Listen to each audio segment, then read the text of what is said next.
अस्सलाम वालेकुम dear students. आज का टॉपिक है removal removal of iodine and ammonia bye coughs. Coughs क्या चीज़ है? Covalent organic frameworks. Last class में हमने कॉफ्स के बारे में डिटेल में डिस्कस किया था कि कोवलेंट ऑर्गेनिक फ्रेमवर्क सिर्फ ऑर्गेनिक लिंकर से ही बनता है। इसमें कोई मेटल मिक्स नहीं होता। हाउएवर कुछ कॉफ्स जो कि लेटेस्ट कॉफ हैं उसमें एक दो मेटल हम इंट्रोड्यूस करवा सकते हैं। बहरहाल वो हमारा टॉपिक नहीं है। तो ओवरऑल जितने भी ज़्यादा कॉफ्स हैं उसमें कोई मेटल इन्वॉल्व नहीं होता, कुछ में इन्वॉल्व होता है। तो हम जो कॉफ स्टडी करेंगे that is covalent organic framework, इसमें कोई मेटल इन्वॉल्व नहीं हो रहा। तो इसको हमने स्टडी करना है कि कॉफ्स को की हेल्प से हम मर्करी रिमूव कर सकते हैं। वो हम पढ़ चुके हैं कि कॉफ की हेल्प से कैसे मर्करी रिमूव करते हैं और कैसे हम कंफर्म करेंगे।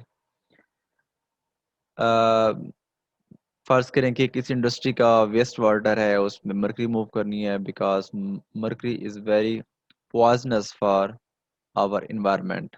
तो हम कैसे कंफर्म करते हैं कि कॉफ के अंदर मर्करी एब्जॉर्ब करा देंगे।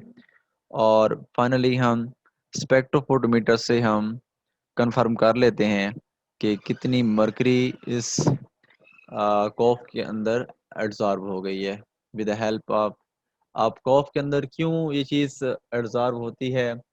क्योंकि कॉफ इज़ ए पोरस मटेरियल, तो इस वजह से वो मरकरी एब्जॉर्ब हो जाती है। तो उसको किसी भी वेस्ट वाटर से हम मरकरी रिमूव कर सकते हैं। याद रखें कि लिमिट होती है कि 1 ग्राम कॉफ कितनी मरकरी मूव कर सकता है। तो उस लिमिट को फॉलो करना पड़ेगा। ये नहीं है कि बस 1 ग्राम कॉफ हो जितना मर्जी हो मरकरी वाला पानी ऐड कर दें, ऐसा नहीं है। एक लिमिट होती है और वो लिमिट हम एक्सपेरिमेंटली वेरीफाई करते हैं कि 1 ग्राम 1 ग्राम कॉफ के अंदर कितनी एबिलिटी है, कितनी सलाहियत है कि वो इतने वाटर या इतनी मरकरी को वो रिमूव कर सकता है। तो उस पैरामीटर को हमें फॉलो करना पड़ेगा। कोई भी पैरामीटर होता है हमें पहले से कोई पता नहीं होता, हमें हिट एंड ट्रायल मेथड से कंफर्म करना पड़ता है। मतलब 3-4 एक्सपेरिमेंट हमें करने पड़ते हैं और फिर हम उसको जो रिजल्ट हम कंक्लूजन लेते हैं उससे हमें आइडिया हो जाता है कि इतने ग्राम कॉफ यूज की है तो इतने ग्राम मरकरी कितने लीटर से निकाला गया है। तो वो हमें एक्सपेरिमेंट से ही आइडिया हो जाता है। लेकिन आज के टॉपिक में अगेन हम कॉफ्स को थोड़ा सा डिस्कस करेंगे। जो मेन फोकस करना, जो मेन टॉपिक है कि हमने कॉफ को इस्तेमाल करते हुए कॉफ को यूज़ करेंगे और कॉफ को यूज़ करते हुए हम आयोडीन को कैसे सेपरेट करेंगे या अमोनिया गैस को हम कैसे अब्जॉर्ब करेंगे with the help of COF. Material वही कॉफ्स है, लेकिन उस मटेरियल से हम यूज़ करके आयोडीन को कैसे सेपरेट करेंगे या हम अमोनिया गैस को हम कैसे सेपरेट करेंगे। ये हमारा आज का टॉपिक है। ये एक आर्टिकल के रेफरेंस से अ, मैंने ये टॉपिक लिया है, एक्सेप्शनल आयोडीन कैप्चर इन 2D covalent organic frameworks. Exceptional iodine capture क्यों टाइटल है? क्योंकि पहले काफ़ी सारे कॉफ आयोडीन को सेपरेट करने में, कैप्चर करने में इस्तेमाल किए गए हैं, लेकिन इस कॉफ के अंदर एबिलिटी बाकी कॉफ की निस्बत ज़्यादा है। इसलिए टाइटल है एक्सेप्शनल आयोडीन कैप्चर इन 2D covalent organic framework. 2D क्यों है? क्योंकि 2D कोवलेंट ऑर्गेनिक फ्रेमवर्क्स जो स्ट्रक्चर्स है वो टू डायरेक्शनल में ग्रो करता है। यानी एक्स पे ग्रो करता है, वाई पे ग्रो करता है, जी डायरेक्शन में ग्रो नहीं करता। और हमें कैसे कंफर्म होगा कि 2D है? अगेन हम सबसे पहले कॉफ को कंफर्म करने के लिए पीएक्सआरडी लेते हैं और पीएक्सआरडी के से हमें एक मैथमेटिकल नंबरिंग का डाटा हमें हासिल होता है, और वो नंबरिंग का डाटा हम सॉफ्टवेयर में पुट करते हैं, और उस सॉफ्टवेयर से हम कुछ कैलकुलेशन करके और कुछ बेसिक टूल, वो सॉफ्टवेयर सीखना पड़ता है, उस सॉफ्टवेयर के अंदर स्पेसिफिक टूल्स होते हैं, वो सब के बारे में जानना पड़ता है, और कुछ कंप्यूटेशनल केमिस्ट्री भी इसके लिए पढ़नी पड़ती है। ये सारा कुछ करके तो हम एक स्ट्रक्चर फिगर आउट कर लेते हैं कि इसका स्ट्रक्चर कैसे बनता है, और उसको हम डिफरेंट डायरेक्शंस में हम रोटेट करके, घुमा करके हम बता सकते हैं कि ये स्ट्रक्चर 2D है या 3D है। ये आर्टिकल और ये पब्लिकेशन अगेन जो है तुंगलिन जियांग, एक फेमस चाइनीज टीचर है, जिसने ये सर्च टॉपिक परफॉर्म किया है और पब्लिश भी किया है। ये एक आर्टिकल नेट पे भी अवेलेबल है, अगर आप इसको डिटेल में पढ़ना चाहें। बहरहाल इसका कुछ पार्ट मैं आपको बता देता हूँ कि progress in chemistry over past 4 decades has generated a variety of porous material for removing iodine। कि 4 डेकेड यानी 40 साल से जो है डिफरेंट पोरस मटेरियल डेवलप किया गया, डिज़ाइन किया गया है, बनाया गया है, किस चीज़ के लिए? कि हम आयोडीन को रिमूव कर सकें। कौन सी आयोडीन है? रेडियो एक्टिव एमिशन अकम्पेनिंग न्यूक्लियर फिशंस, के न्यूक्लियर फिशंस के रिएक्शन से जो आयोडीन रिमूव होता है, तो उसको कैसे अब्जॉर्ब किया जाए। However most however most studies are still based on the notion that entangled pores together with specific binding sites are essential for iodine capture। तो मतलब यह है कि अभी तक जो है इस आर्टिकल से पहले पहले क्या कंसेप्ट था कि किसी भी पोरस मटेरियल के अंदर जो स्पेसिफिक पोर्स होते हैं और स्पेसिफिक इंट्रैक्शन होती हैं, ज़ाहिर बात है आयोडीन नॉन पोलर है तो उसके लिए वन डर वाल्स फोर्सेस ही चाहिए होंगी। तो स्पेसिफिक पोर्स और स्पेसिफिक बाइंडिंग इंट्रैक्शन से ही हम आयोडीन को अलग कर सकते हैं। Here an unrevealed physical picture of iodine capture that overturn perception by exploring 1D channel pores material is disclosed। कि इसके अंदर जो है एक एक्स्ट्रा इस मटेरियल के अंदर जो हम जिस कॉफ को हम डिस्कस करने जा रहे हैं, इसके अंदर एक एक्स्ट्रा जो है 1D चैनल पोर्स है, यानी कि कुछ कॉफ 2D है और 2D के अंदर कुछ ऐसे चैनल हैं as verified with the different channels shaping from hexagonal to tetragonal। और इसमें चैनल्स जो पोर्स हैं उसकी डिफरेंट शेप्स हैं, कुछ हेक्सागोनल हैं, कुछ टेट्रागोनल हैं, एंड ट्राइगोनल, और कुछ ट्राइगोनल है, यानी कि मटेरियल एक ही है लेकिन उसके जो कैविटी की शेप बनती है, पोर्स शेप बनती है, वो हेक्सागोनल, टेट्रागोनल और ट्राइगोनल है। Ranging from micropores to मीजोपोर्स।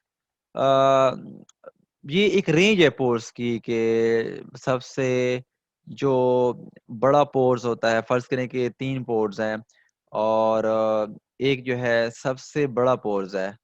तो अब फर्ज करें कि मैं आपको समझा देता हूँ मीजोपोर्स और इसके बारे में। फर्ज करें कि any pores in the material, फर्ज करें कि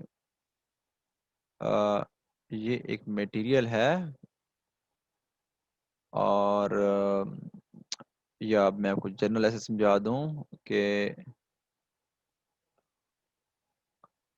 ये फर्ज करें कि डिफरेंट काइंड्स ऑफ पोर्स हैं।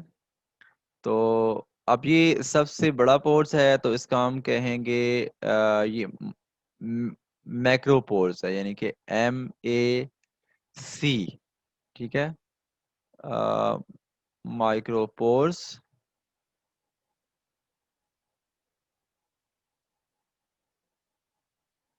ये माइक्रोपोर्स। तो ये सबसे छोटा है, तो ये क्या होगा? माइक्रो। ये माइक्रोपोर्स हो जाएगा। अब ये पोर्स क्या है कि ये इन दोनों के बिटवीन में है, ना ये मैक्रो है ना ये माइक्रो है, तो ये क्या हो जाएगा, ये इसको हम मीजोपोर्स के हिसाब से हम इसको काउंट करेंगे, मीजोपोर्स। तो इसको तो मीजोपोर्स के अगर हम तीन पोर्स को कंपेयर करें और ऐसा पोर्स ऐसा हो कि ना वो बड़ा हो और ना ही ज्यादा छोटा हो बल्कि दरमियाने साइज का हो, दैट इज कॉल्ड मीजोपोर्स। तो इसके अंदर भी क्या है, माइक्रो टू मीजो के जो है एक माइक्रो है और क्या है मीजो है। All the 1D channels enable full access of to iodine, की जो एक वन डायमेंशनल पोर है, चैनल है, तो उसकी हेल्प से जो है वो हम आयोडीन एक्स्ट्रा हम रिमूव कर सकते हैं आसानी से, वो हेल्प करता है। Generalizing a new paradigm, the pore volume determine the uptake capacity, के वो पोर वॉल्यूम है उसके अंदर ऑप्टिक मीन कैच करना, आयोडीन को कैच करने की कैपेसिटी है। These results are of fundamental importance to understanding the iodine uptake, और ये एक बेसिक अहमियत है आयोडीन को कैप्चर करने की, to treat coagulating toxic vapours, के जिन टॉक्सिक वेपर्स के अंदर आयोडीन मिक्स हो जाती है तो उससे हम इस आयोडीन को हम आसानी से रिमूव कर सकते हैं। तो यहाँ कहने की मकसद है कि इस मटेरियल के अंदर जो कॉफ हम डिस्कस करने जा रहे हैं, एक तो 2D डायमेंशनल है और 2D के अंदर कुछ ऐसे चैनल हैं जो कि 1 डायमेंशनल हैं और उनका एक स्पेसिफिक वॉल्यूम है, और जो 1 डायमेंशनल चैनल है उसकी वजह से हम बहुत ज़्यादा आयोडीन को हम रिमूव कर सकते हैं, वो उसकी ज्योमेट्री पे डिपेंड करता है। अच्छा, अब ये एक जनरल डिस्क्रिप्शन है, जनरल डिस्क्रिप्शन ये है कि अगर आपके पास दो ऑर्गेनिक लिंकर हैं और उसकी ज्योमेट्री जो है वो C3 पे है, याद रखें अगर C3 है तो जो नंबर नीचे मेंशन होता है, ये C1 C2 C3, ये एक स्पेसिफिक ग्रुप थ्योरी की नोटेशन है। तो C3 है, जो नीचे वाला नंबर होता है इसको आपने 360 पे डिवाइड करना है। फर्ज करेंगे ये C3 है, C3 का मतलब ये है कि आपने उसको 360 डिग्री पे आप उसको 3 पे डिवाइड करेंगे। जब आप 360 को 3 पे डिवाइड करेंगे तो ये आ जाएगा, आई थिंक 120 आ जाएगा। मतलब ये है कि आपने उस स्ट्रक्चर्स को 120 पे रोटेट करना है। अगर 120 पे रोटेट करें और उसकी कन्फिग्रेशन 320 पे रोटेट करने के बाद वैसे हो जैसे कि पहले थी, तो हम कह सकते हैं कि उस स्ट्रक्चर के अंदर C3 सिमेट्री है। फर्ज करें कि मैं आपको एक सिंपल एग्जांपल देता हूँ, आपको ये पॉइंट क्लियर हो जाएगा। जस्ट वन एग्जांपल, ये BF3 है, तो आई थिंक इसकी अरेंजमेंट और ये यहाँ पे फ्लोरीन अटैच, ये फ्लोरीन और ये फ्लोरीन। तो अब देखें कि अब तीनों जो है फ्लोरीन है, देखें इसकी जो बैटरी और ये देखें सिमिलर है, ये सेंटर में बोरान बोरान है और ये 3F3 है। अब इसको मैं अगर 120 पे रोटेट करता हूँ, 120 एंगल पे रोटेट करता हूँ, तो फिर क्या हो जाएगा, ये फ्लोरीन यहाँ पे आ जाएगा। फर्ज करें ये फ्लोरीन इधर आ जाएगा, ये फ्लोरीन इधर आ जाएगा जब आप 120 के एंगल पे रोटेट करेंगे। जब 120 के एंगल पे रोटेट करता हूँ फिर भी BF3 की ज्योमेट्री वही रहेगी जो 120 एंगल के रोटेट करने से पहले थी। तो ऐसा हम कहते हैं कि ये क्या है, ये C3 सिमेट्री है। लेकिन अगर मैं इस तरह लिखता हूँ, फर्ज करें कि अगेन ये B है और यहाँ पे 3 बॉन्ड है और यहाँ पे एक Cl लगा हुआ है, एक Cl है और एक इधर F है और यहाँ पे F है। ये एक फर्जी कंपाउंड है, मैं एग्जैक्ट नहीं बता रहा आपको, जस्ट सपोज कर रहा हूँ, होता नहीं है। अब इसको इसकी ज्योमेट्री और देखिए मिलती जुलती है, लेकिन जैसे इसको मैं 120 पे रोटेट करता हूँ, 120 पे मैं इसको रोटेट करता हूँ क्लॉकवाइज, तो फिर क्या होगा, इधर पहले क्लोरीन था, अब इधर क्लोरीन इधर आ जाएगा, फ्लोरीन यहाँ आएगा, फ्लोरीन यहाँ पे आ जाएगा। तो इसके अंदर C3 ज्योमेट्री सिमेट्री जो है वो नहीं है। क्यों नहीं है? उस वजह से नहीं है क्योंकि अब रोटेट करने से पहले कुछ और ज्योमेट्री थी, रोटेट करने के बाद ज्योमेट्री और हो गई, इसलिए इसके अंदर C3 सिमेट्री इसके अंदर नहीं है। तो C3 ये है कि जो नंबर नीचे होगा आप उसको 360 पे डिवाइड कर, जो एंगल होगा आपने उस एंगल से उसको रोटेट करवाना है। जैसे कि ये C3 है तो 360 पे 3 को डिवाइड करेंगे 120 आ जाएगा, तो आपने उसको 120 से डिवाइड करना पड़ेगा। इस तरह C2 है, C2 में अब देखिए नंबर 2 आ रहा है, तो 2 को आप 360 पे डिवाइड करेंगे, 360 डिवाइडेड बाय 2, तो ये कितना आ जाएगा? 180 आ जाएगा। आपने उस ज्योमेट्री को क्या करेंगे? 180 पे रोटेट करेंगे, और रोटेट करने के बाद जो ज्योमेट्री पहले थी बाद में भी वही हो तो हम कह सकते हैं C2 सिमेट्री है। अगर चेंज है तो वो C2 सिमेट्री नहीं होगी। तो इस तरह ये दो ऑर्गेनिक लिगेंड हैं, दोनों को मिक्स करें, एक ज्योमेट्री C3 है और एक ज्योमेट्री C2 हो, तो उसका एक्सपेक्टेड ये वाली ज्योमेट्री बनेगी। अगर एक लिंकर की C3 है, दूसरे भी C3 है, डिफरेंट लिगेंड है, ऑर्गेनिक कंपाउंड लेंगे, दोनों की C3 है, तो ये इस तरह उसकी ज्योमेट्री पॉसिबल है। अब इसमें ये एक कंपाउंड दिखाया गया है,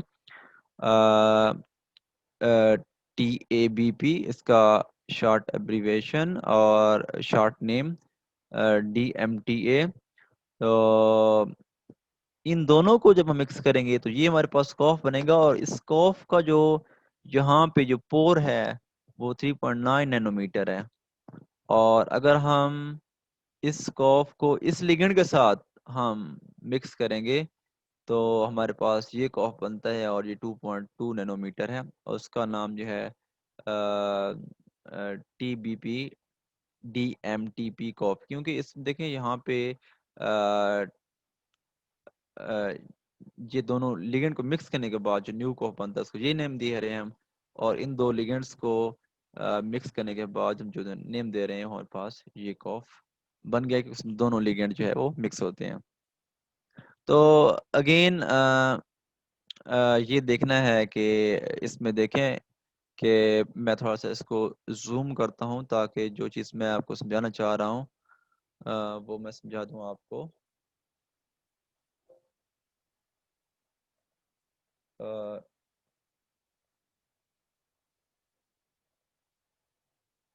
मैं ये पॉइंट आपको समझाना चाह रहा हूँ कि ये देखें अमीन है, NH2 ग्रुप है, और यहाँ पे देखें कि अल्डिहाइड है। अगेन जो ज़्यादातर मॉफ कॉफ बने हुए हैं उसमें एक ग्रुप में अमीन होना चाहिए, NH2 ग्रुप होना चाहिए, और दूसरे ग्रुप में क्या होना चाहिए? वो अल्डिहाइड होना चाहिए। दोनों की मिक्स करने से यहाँ पे जो है वो अमीन लिंकेज बनता है। ये NH2 वाला क्या होता है कि ये अमीन A से स्टार्ट होता है, और जब ये हाइड्रोजन हट जाते हैं तो फिर क्या है I से जो अमीन बनता है वो लिंकेज बन जाएगी, और ये पूरा कॉफ के अंदर जो है अमीन लिंकेज से ये बना हुआ है। अ, ये उस डिफरेंट जो कॉफ हमारे पास बने हैं, टी सरफेस एरिया 1927, और पोर वॉल्यूम इसका 1.28 है, और थ्योरेटिकल कैपेसिटी इसकी 6.3 है। हमारे पास एक सिमुलेशन कैलकुलेशन होती हैं कंप्यूटर फील्ड की, उससे हम कैलकुलेट कर सकते हैं कि इतना पोर्स है तो कितनी आयोडीन उसके अंदर ऑब्जॉर्ब होनी चाहिए, क्योंकि आयोडीन का साइज भी हमें पता होता है और पोर का साइज पता होता है। और जो एक्सपेरिमेंटल है वो 6.2 है, क्योंकि ऑलवेज जो एक्सपेरिमेंटल रिजल्ट होता है वो थ्योरेटिकल से हमेशा जो है वो कम होता है। और पोर एक्सेप्टेबली एक्सेसिबिलिटी का मतलब यह है कि उसने 99% वो आयोडीन कैप्चर कर लिया। तो एक और कोफ जो सेकंड बना था TTA TTB, इसके अंदर हेक्सागोनल्स पोर्स के जो पोर साइज है वो 2.2 है। जो सेकंड कोफ है देखें ना, मैं आपको दोबारा दिखा सकता हूँ कि फर्स्ट कोफ के अंदर 3.3 उसका पोर साइज था नैनोमीटर, और सेकंड कॉप्स का पोर्ट साइज 2.2 नैनोमीटर है। अब देखेंगे इसमें जो सेकंड कॉफ है उसका पोर साइज 2.2 है, सरफेस एरिया 1733 है, और पोर वॉल्यूम जो है उसका 1.01 है उसका। तो थ्योरेटिकल कैपेसिटी 5.0 ग्राम पर ग्राम, यानी 1 ग्राम कॉफ होगा तो 1 ग्राम आयोडीन रिमूव होगी। और 2.7, तो ये ऑलमोस्ट बराबर आ रहे हैं, 2.7 2.7। अब इसकी आयोडीन रिमूव करने की पोर एक्सेसिबिलिटी 100% है। और उसके बाद है ये थोड़ा सा स्कोप को मॉडिफाई किया गया है। उसके अंदर जो टेट्रागोनल पोर है, तो टेट्रागोनल पोर्स के अगर हो और ये कॉफ हो तो पोर साइज 1.5 है और सरफेस एरिया 1441 है। पोर वॉल्यूम 0.71 है, एक्सपेक्टेड 3.7 और एक्सपेरिमेंटल भी 3.7। तो इसकी पोर एक्सेसिबिलिटी 100% है। तो ये बता रहे हैं कि डिफरेंट कॉफ्स हैं और डिफरेंट पोर साइज है, different surface area, different volume. तो उसकी आयोडीन को कैप्चर करने की एबिलिटी क्या है। तो ये फर्स्ट वाले के अलावा जो बाकी कॉफ्स हैं इनकी एबिलिटी जो है वो 100% आ रही है। अच्छा, इसके अलावा जो है कुछ और कॉफ, ये ए में TTA और TFB, इन दो लिंकर्स से जो कॉफ बनता है वो TTA TFB कॉफ है।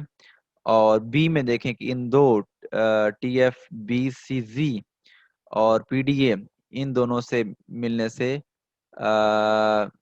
ये कॉफ बना है। और सी में देखें कि इन दो से मिलके जो है वो एक ये कॉफ बना है। तो ये इन दो की कॉफ की परफॉर्मेंस जो है ये एंड पे दिखाई गई है। जो लास्ट में दो कॉफ्स आ रहे हैं ये इन्हीं कॉफ्स की परफॉर्मेंस है। फिर जब मिक्स होते हैं तो डिफरेंट कॉफ्स डेवलप होते हैं।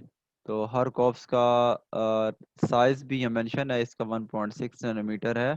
और जब ये ऑर्गेनिक लिगेंड हम मिक्स करेंगे, एक में एल्डिहाइड है एक में अमीन है, जो कि रिक्वायरमेंट है कि एक लिगेंड में एल्डिहाइड फंक्शनल ग्रुप हो दूसरे में अमीन हो, तो उस तरह ये कॉफ बनता है। इसका 1.5 नैनोमीटर है। और ये दो अगर हम ऑर्गेनिक लिगेंड मिक्स करेंगे तो इनका जो फोर्स है वो 2.7 नैनोमीटर है। अब इसमें देखें कि इस कॉफ के अंदर, जहाँ पे मैं इसको मैं हाईलाइट कर देता हूँ ताकि आपको लिए क्लियर हो जाए, इस कॉफ के अंदर दो किस्म के पोर्स हैं। अब यहाँ पे देखें जस्ट 1.5, ये देखें 1.6 नैनोमीटर है, ये 1.5 है। लेकिन इसके अंदर एक पोर जो सेंटर वाला है इसका पोर साइज 2.7 नैनोमीटर है। लेकिन इसके अंदर जो एक और पोर है वो क्या है, 1.4 नैनोमीटर है। तो दो किस्म के पोर्स हैं।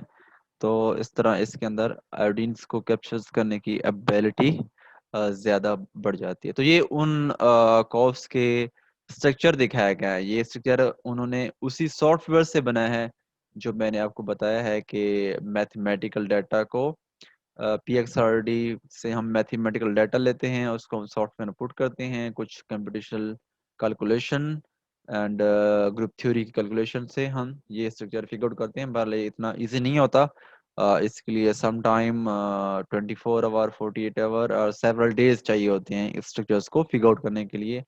ये इतना इजी नहीं है। तो इस तरह उस स्ट्रक्चर से हम ये जो है फिगर आउट कर लेते हैं। अब देखेंगे ये आपको नज़र आ रहा है कि इस कॉफ में दो किस्म के पोर्स सेंटर में हैं, ये एक पोर्स है और ये दो किस्म के एक्सटर्नल पोर्स हैं। तो इसमें आयोडीन की कैप्चर करने की एबिलिटी जो है वो ज़्यादा होगी। अच्छा,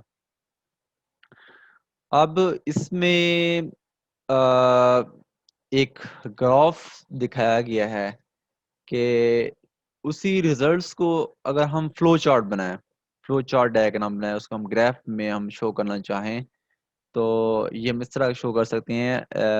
एक्स एक्सिस पे हम डिफरेंट कॉफ को ले रहे हैं और वाई एक्सिस पे हम क्या ले रहे हैं, ऑप्टिक कैपेसिटी ग्राम पर ग्राम का ये मतलब है कि 1 ग्राम कॉफ के अंदर आयोडीन को कैप्चर करने की जितनी कैपेसिटी होगी वो भी ग्राम में ले रहे हैं। फर्ज करें कि अगर 1 ग्राम कॉफ 1 ग्राम आयोडीन सेपरेट कर रहा है तो वो 1 ही आएगा। या 2/1 है तो मतलब है कि 1 ग्राम कॉफ ने 2 ग्राम या 2 ग्राम आयोडीन सेपरेट की है। 3/1 मीन के 1 ग्राम कॉफ ने 3 ग्राम आयोडीन कैप्चर की है, तो उस लिहाज से हमें शो हो रहा है।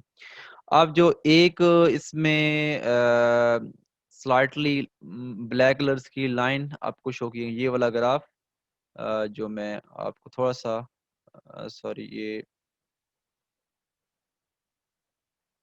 हम्म,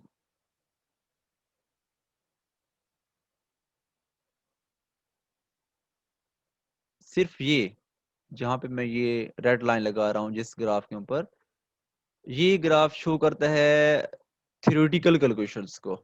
ये एक्सपेरिमेंटल रिजल्ट नहीं है, बल्कि ये थ्योरेटिकल को शो करता है कि अगर हम थ्योरेटिकल हम कैलकुलेट करें डिफरेंट कंप्यूटेशनल केमिस्ट्री की कैलकुलेशन से, तो थ्योरेटिकल अगर हम कैलकुलेट करें तो यानी कि वो इतना इसने रिमूव करना था, और ब्लैक लाइन शो कर रहा है एक्सपेरिमेंटल रिजल्ट को कि जितना हम एक्सपेक्ट कर रहे थे उतना ही रिजल्ट एक्सपेरिमेंटल हमारे पास आ रहा है। तो ये आई थिंक ये 2.1 2 3 2.3 बन रहा है। आई थिंक ये आर शायद 2.45 बनता है। तो जो कैलकुलेशन की है कि 1 ग्राम कॉफ 3 ग्राम्स आयोडीन कैप्चर कर रहा है, 2.5 ग्राम कैप्चर कर रहा है। तो एक्सपेरिमेंटल से जब हम कंफर्म किया तो एक्सपेरिमेंटल रिजल्ट थ्योरेटिकल से मैच कर रहे हैं कि वाकई जो 1 ग्राम है, ये जितने भी हम ग्राम लिए हैं तो उस हिसाब से जो है वो आयोडीन 2.5 ग्राम जो है वो कैप्चर कर रहा है। तो ये TTA TFB कॉफ है, और ये TFBZS PDA कॉफ है। ये उस ऑर्गेनिक लिगेंड की बेस पे नेम दिए हैं कि कौन कौन से ऑर्गेनिक लिगेंड हम मिक्स कर रहे हैं। मैं आपको ये एक्सप्लेन कर, फर्ज करें कि इस कॉफ का नेम जो है हमने दिया है TFBCZ और PDA। क्यों कि इसमें हमने ये एक लिगेंड TFBCZ मिक्स की है, और BDA इसकी एब्रीवेशन उनके नेम को हमने जो है वो शॉर्ट एब्रीवेशन कर दी। इस दो लिगेंड मिक्स नहीं है, इसलिए हमने दोनों को इकट्ठा कर दिया, ये हमारे पास कॉफ बन गया। तो ये कॉफ के नेम उस लिगेंड की बेस पे है कि कौन कौन से लिगेंड हम मिक्स कर रहे हैं। तो ये सेकंड कॉफ है। इसकी ये थ्योरेटिकल कैलकुलेशन के हिसाब से ये हमारे पास ये ग्राफ है ब्लैक लाइंस का, और ये ब्लू लाइन जो है वो एक्सपेरिमेंटल रिजल्ट को शो कर रहा है, जो ऑलमोस्ट थ्योरेटिकल और एक्सपेरिमेंटल रिजल्ट बराबर है। और ये आई थिंक जो है पर ग्राम जो है ये 3.9 या 3.87 जो है के करीब होगा इस तरह। सेकंड जो है ये TPA कॉफ है लास्ट वन, और इसमें जो है ये थ्योरेटिकल वैल्यू का ग्राफ है कि थ्योरेटिकल इतना आना चाहिए था, और ये एक्सपेरिमेंटल, ये भी दोनों जो है वो ग्राफ मैच कर रहे हैं कि जितना हम एक्सपेक्ट कर रहे थे वो उतना ही बन रहा है। अब देखें कि इस ग्राफ्स को अगर एनालिसिस करें तो हम कौन सी कंक्लूजन मिलती है हमें इस ग्राफ से। कंक्लूजन ये मिलती हैं कि इसमें जो हम कह रहे थे कि इसमें 1D चैनल हम पढ़ रहे थे कि इसमें 1D चैनल पोर्स होते हैं और एक्स्ट्रा पोर्स आ रहा है। तो इसमें देखें ये सिर्फ इस कॉफ में आ रहा है। इस कॉफ में देखें क्योंकि दो किस्म के पोर्स हैं, एक सेंटर में है और एक यहाँ पे है। तो दो किस्म के पोर्स की वजह से, और ये पोर्स की सिर्फ काइंड पे डिपेंड नहीं करता। मतलब है कि दो पोर्स हैं तो दोनों पोर्स की शेप भी डिफरेंट है। शेप डिफरेंट से उस जो बाइंडिंग इंटरेक्शन है वो बाइंडिंग इंटरेक्शन चेंज हो जाती है। तो ये डिफरेंट पोर्स हैं, इसमें हम पोर साइज को भी काउंट करेंगे, पोर की शेप को भी काउंट करेंगे, पोर्स का वॉल्यूम भी हम उसको काउंट करेंगे, और इस तरह उसकी स्पेसिफिक इंटरेक्शन की को भी हम काउंट करेंगे। तो सारे फैक्टर हम काउंट करते हैं, सिर्फ शेप की पोर्स की काइंड्स नहीं काउंट करते, बल्कि हम उसकी शेप भी काउंट करते हैं कि वो किस शेप का पोर्स है। तो ये इसलिए ये थर्ड कॉफ का ऑप्टिक कैपेसिटी ज़्यादा आ रहा है कि वो ज़्यादा आयोडीन कैप्चर करेगा। आई थिंक ये 4.98 है। तो क्योंकि इसमें दो किस्म के पोर्स हैं और दोनों की शेप डिफरेंट है और डिफरेंट बाइंडिंग एनर्जी हैं, तो इस वजह से ETTA TPA कॉफ की आयोडीन कैप्चर्स करने की एबिलिटी कैपेसिटी उनसे ज़्यादा है। Exceptional ammonia uptake by covalent organic work, ये आर्टिकल रिसर्च पब्लिश किया है Omar M Yaghi. Omar M जॉगी। उमर एम जॉगी ये वो साइंटिस्ट है जिसने कॉफ और मॉफ दोनों को डिस्कवर किया। इन दोनों को इजाद करने वाला साइंटिस्ट ये उमर एम यागी है। और बेसिकली ये जॉर्डन का रहने वाला है, मुस्लिम कंट्री है, जॉर्डन का रहने वाला है, मुस्लिम साइंटिस्ट है। लेकिन आजकल ये अमेरिका की एक famous university Berkeley, Berkeley America की एक फेमस यूनिवर्सिटी है ये, उसमें ये काम कर रहा है। तो इसने काफ़ी सारा काम किया है कॉफ और मॉफ पे। आपको पता है कि अफ्रीकन कंट्रीज में कुछ इलाके ऐसे हैं कि वो उसमें ज़्यादातर रेत वाले इलाके, जैसे हम सहरा कहते हैं, सहरा दूर दूर तक पानी का नाम निशान भी नहीं होता। तो उसने इस इश्यूज को फॉलो करते हुए उसने कुछ ऐसे मॉफ को अप्लाई किया है कि किसी तरीके से हम उस इलाके में पानी की कमी को पूरा किया जाए। तो उसने कुछ मॉफ को यूज़ किया है कि उस मॉफ को एक स्पेसिफिक बॉक्स में रख के और एटमॉस्फेयर के अंदर जो नमी होती है, जो एटमॉस्फेयर के अंदर पानी होता है, तो वो एटमॉस्फेयर का पानी वो मॉफ एब्जॉर्ब करते हैं और फिर मॉफ में से पानी निकालते हैं। और उस मॉफ पानी को जो मॉफ ने ऑब्जर्व किया उसको हम फ़िल्टर करके उसको हम पीने के लिए यूज़ कर सकते हैं। तो ये इसकी इंसानियत के लिए सबसे पहली चीज़ इंसानियत है। और इंसानियत के लिए उन्होंने ये एक अहम काविश की है, इसकी बहुत बड़ी अचीवमेंट है कि ऐसे इलाके चाहे जहाँ भी वो इंसान बस रहे हैं, तो जिनके पास ये पीने के पानी मुयस्सर नहीं है, तो उनके लिए इन्होंने एक टेक्नोलॉजी इंट्रोड्यूस करवाई है। और होपफुली आई थिंक ये वेरी सून जो है ये कमर्शलाइज्ड टेक्निक हो जाएगी। इसमें कुछ इश्यूज आई थिंक आ रहे हैं, जब वो इश्यूज पे काबू पा लेंगे तो बेबी अगर ये हमारे जो सिंध के इलाके हैं या जो जहाँ पानी के लिए लोग तरस रहे हैं या मसालत में भी पाकिस्तान में भी ये टेक्नोलॉजी इंट्रोड्यूस की जाए। हाउएवर अभी कुछ इश्यूज आ रहे हैं मॉब की कुछ स्टेबिलिटी में और बहुत सी तो जब ये सारे इश्यूज सॉल्व हो जाएंगे तो इसको कमर्शियली जो है इसको लॉन्च किया जाएगा। बहरहाल एक उनकी बहुत बड़ी अचीवमेंट है उमर अमजागी।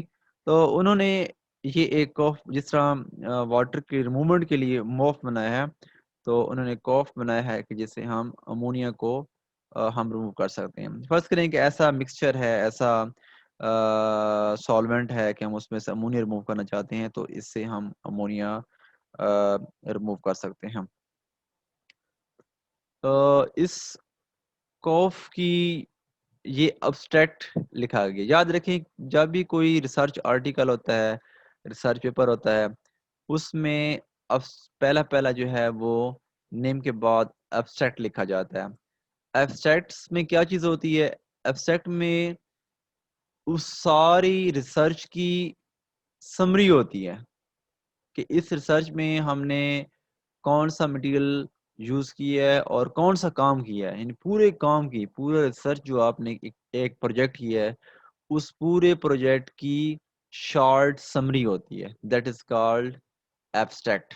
जैसा कि अब मैं आपको यहाँ से बताऊँ, covalent organic frameworks are porous crystalline material composed of light element linked by strong covalent bond के ये कोवलेंट ऑर्गेनिक फ्रेमवर्क यूज़ किया गया है जो कि क्रिस्टलाइन नेचर है, यानी उसकी जो पार्टिकल की नेचर है वो क्रिस्टलाइन है। उसको हम क्रिस्टलोग्राफी से हम उसका स्ट्रक्चर भी ले सकते हैं और उसके अंदर स्ट्रॉन्ग कोवलेंट बॉन्डिंग होती है क्योंकि नेम से क्लियर है कोवलेंट ऑर्गेनिक फ्रेमवर्क।